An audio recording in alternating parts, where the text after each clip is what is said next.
दुसरी लाट सुरू आहे आणि एकीकडे 4 लाखांच्या घरात रुग्णसंख्या वाढते आणि अशा परिस्थितीत एक पॉझिटिव्ह बातमी समोर आलेली आहे आणि ती म्हणजे कोरोनावरील दुसऱ्या औषधाला ड्रग्स कंट्रोलर जनरल ऑफ इंडियाने मान्यता दिलेली आहे आणि DRDOने हे औषध बनवलेलं आहे. हैदराबादमधली डॉक्टर रेड्डीज लॅबोरेटरीज आहे त्यांच्यासोबत हे औषध बनवण्यात आलेले आहे. नुकतीच त्याला मान्यता मिळालेली आहे. हे औषध असणार आहे पावडरच्या फॉर्मॅटमध्ये, पावडर स्वरूपातलं हे औषध असणार आहे जे पाण्यात मिसळून तुम्हाला घेता येणार आहे. अर्थात हे औषध बाजारात कधी येईल या संदर्भातली अजून माहिती मिळालेली नाही. आजच या औषधाला DCGIने मान्यता दिलेली आहे. DRDOने हे औषध तयार केलेलं आहे.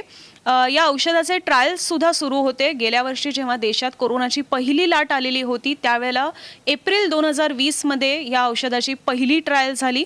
त्याच्यानंतर मे 2020 ते ऑक्टोबर 2020 मध्ये औषधाची दुसरी ट्रायल झाली आणि डिसेंबर 2020 ते मार्च 2021 म्हणजे अगदी जेव्हा कोरोनाची दुसरी लाट येते त्या दरम्यान सुद्धा या औषधावर ट्रायल्स सुरू होत्या. 2DG असं या औषधाचं नाव आहे आणि या ट्रायल्स अंती जी दिलासादायक माहिती समोर आलेली आहे ती म्हणजे की जेव्हा हे ट्रायल्स झाल्या त्यापैकी 42% रुग्णांना ऑक्सिजनची भासणारी कमतरता ही तिसऱ्याच दिवशी संपली आणि ही खूप मोठी दिलासाची गोष्ट यासाठी आहे कारण की आपण आत्ता देशात अनेक असे रुग्ण पाहतोय की ज्यांना ऑक्सिजन वेळीच मिळत नाहीये. ऑक्सिजनच्या सिलेंडरचा मोठ्या प्रमाणात तुटवडा आहे. एकंदरीतच भारतात ऑक्सिजनची इतकी कमतरता आहे की आपल्याला परदेशातून सुद्धा ऑक्सिजन आणावा लागतोय. अनेक राज्यांमधून दुसऱ्या राज्यांना ऑक्सिजन पुरवला जातोय. त्यामुळे कुठेतरी ऑक्सिजन जर सप्लाय वेळोवेळी होत नसेल तर एका बाजूने हे औषध तरी कामाला येईल अशी कुठेतरी दिलासादायक ही माहिती समोर येते. हे ट्रायल्स कशा प्रकारे झाले ते सुद्धा मी सांगते. तर डिसेंबर 2020 मध्ये जेव्हा तिसऱ्या ट्रायलला सुरुवात झाली ते ट्रायल मार्च 2021 मध्ये पूर्ण झालं आणि या तिसऱ्या ट्रायलमध्ये देशातल्या 27 रुग्णालयांचा समावेश होता ज्यामध्ये 200हून अधिक कोविड रुग्णांचा त्यात सहभाग होता या ट्रायलमध्ये. आणि फेज 3 ट्रायल हे अनेक राज्यांमध्ये पार पडले ज्यामध्ये महाराष्ट्राचा सुद्धा समावेश आहे.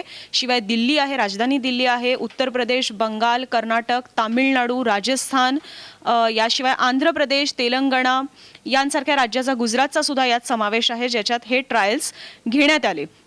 जे प्रेक्षक आता आमच्यासोबत नव्यानं जोडलेले आहेत त्यांना मी पुन्हा एकदा माहिती देते की ड्रग्स कंट्रोलर जनरल ऑफ इंडियाने आजच कोरोनावरील दुसऱ्या औषधाला मान्यता दिलेली आहे. 2DG किंवा 2-डायोक्सी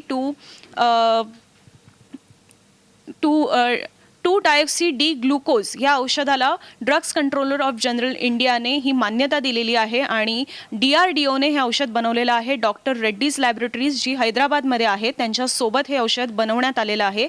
3 ट्रायल्स या औषधाच्या झालेल्या आहेत आणि हे औषध पावडर स्वरूपातलं असणार आहे आणि याची सगळ्यात मोठी खासियत ही आहे की ते ज्या रुग्णांना ऑक्सिजनची कमतरता भासते त्या रुग्णांसाठी हे अतिशय महत्त्वपूर्ण औषध ठरते. तुम्हाला आठवण करून द्यायला नक्की आवडेल की याआधी सुद्धा वायराफिन असं एक औषध आलेलं होतं जे झायडस कंपनीने बनवलेलं होतं पण ते माइल्ड केसेस ज्या आहेत कोरोनाच्या त्यांच्यासाठी होतं. कोरोनाच्या ज्या सिव्हिअर केसेस आहेत ज्याच्यात आपण पाहतो की ऑक्सिजनची कमतरता भासणं किंवा ऑक्सिजनची पातळी ज्याची खालावत जाते त्यांच्यासाठी ते औषध नव्हतं. वायराफिन हे औषध अतिशय माइल्ड जे पेशंट आहेत ज्यांना सौम्य लक्षणं आहेत कोरोनाची त्यांच्यासाठी ते औषध तयार करण्यात आलेलं होतं. अजूनही ते पण बाजारात आलेलं नाहीये. त्याला सुद्धा DCGIने मान्यता दिलेली आहे आणि त्याचप्रमाणे आज सुद्धा DRDOने बनवलेल्या 2DG या औषधाला DCGIने मान्यता दिलेली आहे. तर हे औषध नेमकं कसं असणार आहे, ते कशा प्रकारे काम करेल, कोविड रुग्णांसाठी याचा किती मोठा फायदा ठरू शकतो या संदर्भात आम्ही इंडियन मेडिकल असोसिएशनचे महाराष्ट्राचे माजी अध्यक्ष अविनाश भोंडवे यांच्याकडून माहिती जाणून घेतलेली आहे. माझे सहकारी पंकज खेळकर यांनी त्यांच्याशी संवाद साधलेला आहे, तो पाहूयात. गेल्या 13 महिन्यांपासून कोरोना व्हायरस महामारीच्या उपचाराचे अनेक प्रकार आपल्याला ऐकायला मिळाले. सध्या जे नवीन ऐकायला मिळत आहे ते म्हणजे DRDO द्वारा विकसित एक सिरप किंवा ड्रग हे काय आहे याच्याबद्दल जाणून घेऊया. आपल्यासोबत डॉक्टर अविनाश भोंडवे सर आहे जे की इंडियन मेडिकल असोसिएशन महाराष्ट्राचे पूर्व अध्यक्ष राहून चुकले आहेत. सर काय सांगाल, हे कुठलं औषध आहे, कसं घ्यायचं असते? DRDOने कोरोना रुग्णांच्या उपचारासाठी एक औषध विकसित केलेलं आहे त्यांच्या इथल्या न्यूक्लिअर लॅबने. हे औषध पावडर स्वरूपात मिळतं आणि ते पाण्यामध्ये मिक्स करून कोरोना रुग्णांना दिलं जातं. ते दिल्यानंतर आपल्याला माहिती आहे की कोरोनाच्या रुग्णांना ऑक्सिजन खूप लागतो. तर त्यांच्यावरचं ऑक्सिजनची जी गरज आहे ना तो ऑक्सिजन त्यांना कमी लागायला लागतो आणि सर्वात म्हणजे हे औषध चालू केल्यानंतर रुग्ण लवकर बरा होतो अशा प्रकारचा या औषधाचा दावा आहे. आणि त्याच्या तिसऱ्या टप्प्यातल्या फेज 3 ट्रायल्स या यशस्वी झालेल्या आहेत आणि त्यावरून भारताच्या DCGIने हे भारतातल्या सर्व करोना रुग्णांच्या वापरासाठी त्यांना आपत्कालीन परवानगी दिलेली आहे. आता हे जे औषध आहे हे भारतातली डॉक्टर रेड्डीज लॅब ही जी प्रख्यात लॅबोरेटरी आहे ते त्याचं उत्पादन करणार आहे आणि लवकरच ते सर्वांसाठी उपलब्ध होईल. म्हणजे कसल्या स्वरूपात असते? सिरप आहे, पावडर आहे? पावडर स्वरूपात आहे. ते पाण्यामध्ये घ्यायचं. त्याची कार्यप्रणाली अशी आहे की ते घेतल्यानंतर आपल्या शरीरामध्ये जातं आणि शरीरामध्ये आपल्या जे ग्लुकोज असतं हे ग्लुकोज हे आपल्या सर्व ऊर्जा असते आणि सर्व गोष्टीसाठी वापरलं जातं. तर या ग्लुकोज सारखं दिसणारं हे कृत्रिम ग्लुकोज असतं, त्यात साखर नसते. ज्यावेळेला करोनाचा रुग्ण आपल्या शरीरावर हल्ला करतो किंवा ज्यावेळेला संसर्ग होतो त्यावेळेला तो आपल्या शरीरातल्या ज्या पेशी आहेत त्या पेशींवर हे करतो आणि पेशींच्या द्वारे ग्लुकोज वापरलं जातं. आता हे औषध दिल्यानंतर या औषध कंपनीचा दावा असा आहे की त्या ग्लुकोजऐवजी हे डिऑक्सी डी ग्लुकोज वापरलं जातं आणि त्याच्यामध्ये तर ग्लुकोज नसतं, त्यामुळं विषाणूला ऊर्जा मिळत नाही आणि विषाणू नष्ट होतो. म्हणजे आपण या विषाणूला चकमा द्यायचं काम करतोय. त्याला जी एनर्जी पाहिजे जिवंत राहण्यासाठी आणि ती एनर्जी आपल्या शरीरातल्या ग्लुकोजच्या मार्फत त्याला मिळते. म्हणजे त्यांना कुठे ना कुठं चकवा देऊन आपण त्याला हे दुसरं कृत्रिम ग्लुकोज येतो. म्हणजे या कृत्रिम ग्लुकोजमध्ये कंटेंट्स काय असतात? नाही, हा ग्लुकोजच आहे, फक्त त्या ग्लुकोजचं स्वरूप बदललेलं आहे आणि त्याच्यामध्ये ते कृत्रिम स्वरूप आहे की ज्याच्यामध्ये खरोखर ग्लुकोज नसतं.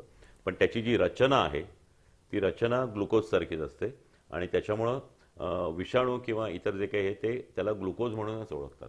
असं आहे. लोकांनी काय काळजी घ्यायला पाहिजे? म्हणजे असं काही ऐकलं तर सरळ धाव मेडिकल स्टोअर्सची न घेता डॉक्टरांची वाट बघणे, डॉक्टरचं प्रिस्क्रिप्शन अँड गायडन्स मध्येच हे औषध घेतलं पाहिजे.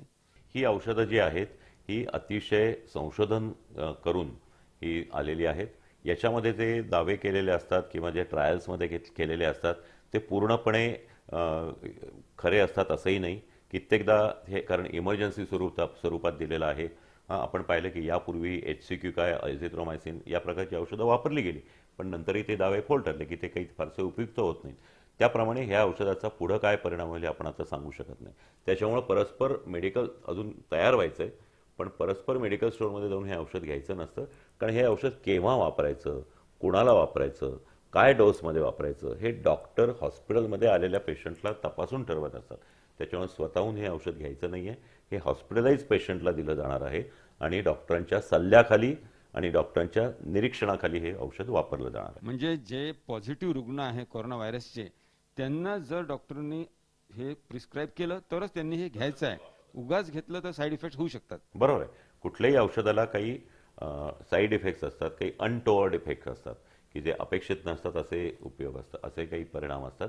तर हे अनटोवर्ड इफेक्ट्स किंवा साईड इफेक्ट्स आपल्याला होऊ नये अशी इच्छा असेल तर आपण मनाने अशी औषधं केवळ ऐकून किंवा जाहिराती वाचून किंवा बातम्या वाचून किंवा नेटवर बघून ही घेऊ नयेत.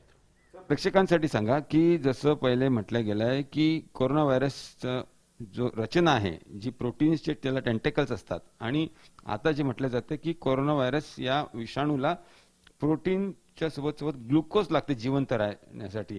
तर ह्याच्याबद्दल थोडं सांगा. ही विषाणू असेल, जीवाणू असेल, मनुष्य प्राणी असेल, प्राणी असेल, त्यांना त्यांच्या शरीरासाठी त्यांच्या हालचालीसाठी ऊर्जा लागते आणि ही ऊर्जा ग्लुकोजमधून मिळते आणि ही फक्त ऊर्जा बायपास करून त्याच्याऐवजी हा ग्लुकोजचा तिथं मॉलिक्यूल जातो आणि त्याला फसून तो व्हायरस त्याला वापरायला त्याला एनर्जी राहत नाही आणि तो नष्ट होतो. अशा प्रकारचं साधारणतः यामागचं तत्व आहे. तर इथे आपण ऐकलं की DRDO द्वारा जे ओरल ड्रग तयार करण्यात आलेला आहे ग्लुकोज सारखंच आहे.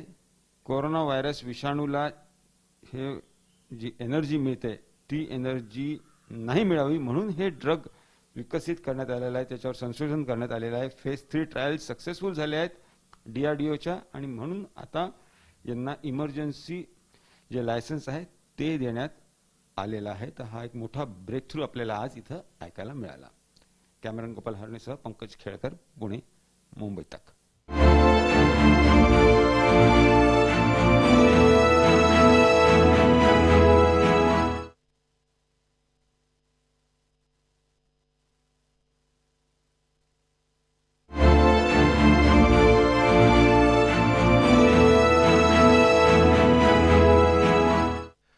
लॉग इन करा मुंबईतक.in वर.